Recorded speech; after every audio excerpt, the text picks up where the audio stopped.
Praise the Lord. ஆபேலும் காயினும் கர்த்தருக்காக காணிக்கைகளை கொண்டு சென்றனர்.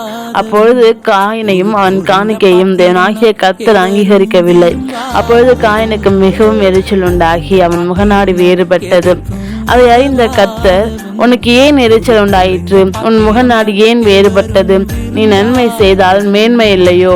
நீ நன்மை செய்யாதிருந்தால் பாவம் வாசற்படியில் படுத்திருக்கும். ஆபேலின் ஆசை உன்னை பற்றி இருக்கும்.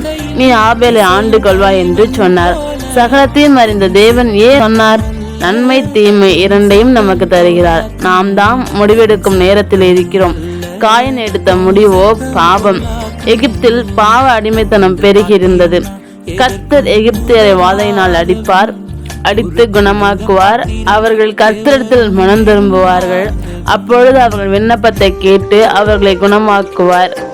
எகிப்தின் ஜனங்களை அடித்த தேவனே அவர்கள் விண்ணப்பத்தை கேட்டு குணமாக்குவராக வெளிப்படுவாரானால் நமக்கு அதிக நிச்சயம் அல்லவா? ஏசாயா 19:25 கூறுகிறது, அவர்களை குறித்து சேனைகளின் கர்த்தர், எகிப்தியராகிய என் ஜனமும் அசிரியராகிய என் கரத்தின் கிரியையும் இஸ்ரவேலராகிய என் சுதந்திரமும் ஆசீர்வதிக்கப்பட்டது என்று சொல்லி அவர்களை ஆசீர்வதிப்பார். ஆமீன். எகிப்தின் ஜனங்கள் அந்நியராயிருந்தாலும் தேவனாகிய கர்த்தர் என் ஜனம் என்றே ஆசீர்வதிப்பாராம். அப்படியானால் நாம் அவருடைய கரத்தில் நம்மை ஒப்பு கொடுத்து நன்மைக்கு ஏதுவான விண்ணப்பங்களை ஏறெடுத்தால் நம்மையும் தேவனாகிய கர்த்தர் ஆசீர்வதிப்பார். ஆமேன்.